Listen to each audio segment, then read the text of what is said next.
Hey guys, hello and welcome to Naveed for Speed. In today's video, I am going to be exploring this car, the BYD Dolphin Surf. Now you might have already heard a decent amount of information about this car. It's BYD's new electric city car. It's the small compact car which is supposed to provide you with good value, practicality, fuel economy. Is supposed to be all around just that really good car for urban environments.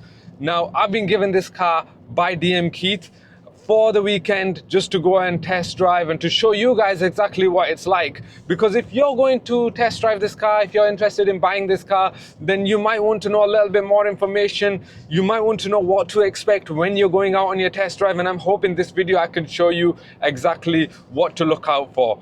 Now, I must stress that neither DM Keith nor BYD are paying me any money whatsoever for this video. So all the information, all the opinions in this video are going to be truly my own, and I'm going to try and explain to you some of the good features of this car, and I'm also going to try and explain to you some of the features which aren't that amazing. So what can I tell you about this car? Well, first and foremost, over 1 million units of the BYD Dolphin Surf have been produced in China for different markets around the world. In China, it's called the Seagull. In other markets, it's called the BYD Dolphin Mini. Now, I understand why they didn't call it the Dolphin Mini here in the UK, because that would get it confused with another small car maker. I say small car maker, they make small cars. The car maker itself isn't small, although one could argue the cars aren't small anymore. But anyway, so here in the UK, we got the Dolphin Surf. I was going to call it the Dolphin Mini, the Dolphin Surf, and it comes in 3 different trim levels. Now, the good thing about BYD is that they have they have the same standard features across all the 3 different trim levels, although this car is slightly different in that respect because you've got a few extras in the higher specs. And the car that I'm driving today is the top spec, the comfort version of the car. So it's got all the extras in it, and I'll try and explain to you some of those. So in the entry-level active version, you get a 30 kilowatt-hour battery with a 65 kilowatt-hour motor, which has a range of around 137 miles. In the middle spec, the comfort version, you get the larger 43.2 kilowatt-hour battery, but you get the same 65 kilowatt motor, and that should give you a range of around 200 miles. And then in the very top spec, the comfort version, which is the one I have here, you get the larger 43.2 kilowatt hour battery, and you get the 115 kilowatt motor. So it's one of the most powerful cars in its class. And when you compare it to cars like the Hyundai Inster and the Renault 5, it's more powerful than those, and it has certain features which those cars don't have, like the vegan leather seats. Those cars have fabric seats. So overall, it's really come to make its mark. It's really come to show this European market that, well, BYD, when they want to do something and when they want to enter a market, they can really show up. And that's what we have here in this car. Now, let me show you some of the features which you get in this car, depending on which spec. So in the comfort version, the top spec level, you get LED headlights, and you get rear privacy glass, and you get this wireless charging pad for your phone as well. In the middle spec, the boost version, and of course in this comfort spec, you get electronically adjustable seats, you get electric folding wing mirrors, you get in this top spec you even get heated seats as well. And of course in this top spec you get the 360-degree camera, whereas in the lower specs you only get the rear facing camera and rear parking sensors. You do not get front parking sensors in this car, so do bear that in mind. I do like the rear parking sensors in this car, in BYDs, because they tell you how far in centimeters that you are from the obstacle behind. A couple of things that I want to mention about this car when it comes to driving this car. One of those is the BYD voice assistant, which is now thinking I am talking to it. It sometimes can turn itself on, because when you say BYD, just make sure you don't say, "Hi BYD," and there you go, it's decided to ask me, cancel. So that's done there. Now, I will tell you exactly how this car feels to drive, but before I do that, I'll just quickly show you the exterior and the interior of this car. If you do want to watch a more extensive exterior and interior walk around of this car, I've made another video. You can click this button over here and you can go see that video. But in this particular video, I'll try and make it quite brief because I want to talk about how this car feels to drive. I'll see you in a second. When looking at the design of the car, I think it looks every bit a small urban city car. It's got these really cool lines that run along the side of the car. Those rear haunches over there, which extend out. It does give the car a bit of a sporty profile, but ultimately this car is designed to be practical. So that's why even though it's just under 4 meters long, you've got a 2.5 meter wheelbase. Look at these wheels, they look really nice, 16 inches.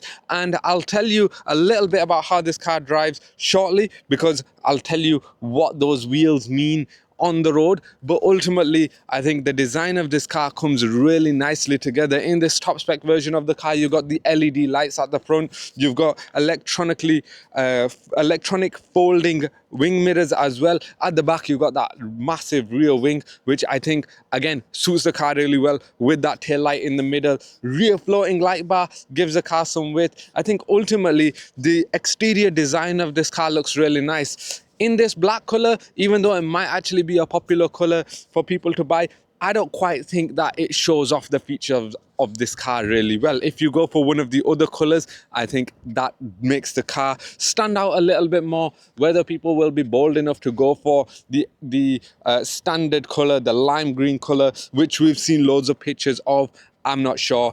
I don't know. But I would have thought initially that I'd go for a black car, but upon seeing this now in black, I don't know. There's not enough contrasting features as well. Look at these wheel arches over here. Again, look at this cool design. It's just the little things that BYD have done to this car, which actually does make it stand out quite well. Let me show you the interior quite briefly. I think the interior of the BYD Dolphin Surf is really well put together. It looks really nice, looks really refined. There's a mixture of different materials. Vegan leather seats over here, which support you really well. You've got a bit of this sort of plasticky suede, well, it's not suede, it's like plasticky material. There is a lot of plastic around the car, but you can also see some stitching in the steering wheel, this leather steering wheel. I think ultimately it comes together really well. It looks really nice. There's loads of little features like these air vents that look really good. You've got a smaller screen in this car, 10.1 inch screen, which in other BYD vehicles you'll get larger screens. I think again that does look really good, because if it was the larger screen, the 14-inch screen or whatever BYD generally have, it would be a bit overkill in this car. You can still turn the screen by just pressing one button over there, and it will turn it from horizontal to vertical. So it's the same thing that you get in other BYD vehicles.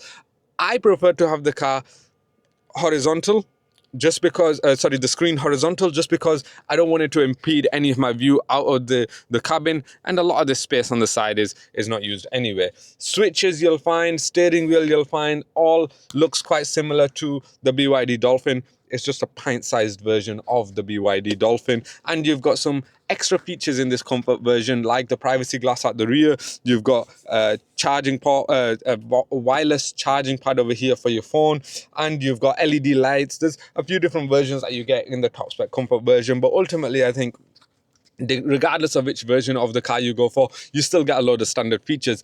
Reversing camera, rear parking sensors, vegan leather seats, heated seats in this top spec version. You've got USB charging ports over here in the middle, loads of different areas for storage. Ultimately, I think, yeah, the standard features, which are quite important, BYD do really well. So I don't think you can go wrong if you buy this car for its interior. Just the last thing to note, rear space. For the rear cabin, you only get 2 seats back there. So yes, it's a 4-seater. If you're wanting to have if you've got a family of 5, then you won't be able to do that really well. And also in the boot, you get 308 liters of boot space. I think it's around 308 liters of boot space, which is a decent amount for this car. It's actually up there with some of the more spacious, more practical cars of this class. And if you fold the rear seats down, you get over 1,000 liters of boot space, 1,037 liters. So there is some practicality there, and I think ultimately it's all packaged really nicely into this small car. So I think there's more positives in this car than anything else. So let me tell you what this car feels like to drive, because of course ultimately if you are wanting to buy this car, you're going to want to know that information. And on the point of the voice assistant, I want to mention something else which is actually rather quite intrusive into the driving experience, is this little camera over here, this little sensor which is looking at the driver's face. Now that is there to monitor whether you're getting tired, and it will alert you to let you know if you're tired. Now, I'm a hay fever sufferer and my eyes are quite itchy recently, and of course it is really bright weather today. It's been 27, 28, 29 degrees in the last few days, which means that I've had to squint a fair bit whilst driving. And I believe the BYD system has sensed that, and it's alerting me that I might be tired. Take a break. And when it does that, which it might do that shortly in this video, when it does that, it does start to beep a lot, and it is really annoying. Of course, it is a safety feature, but I do think it is a bit too intrusive into the driving experience. Now let me tell you more about the driving experience. I'll start with the seats, because I quite like these seats. They hug you at the shoulders really well, at the shoulder blades, but they don't squeeze your gut, so that's really quite good. Vegan leather, like I mentioned, is slightly unique in its class, and I think yeah, they are really comfortable. I would have liked a bit more lumbar support, but ultimately,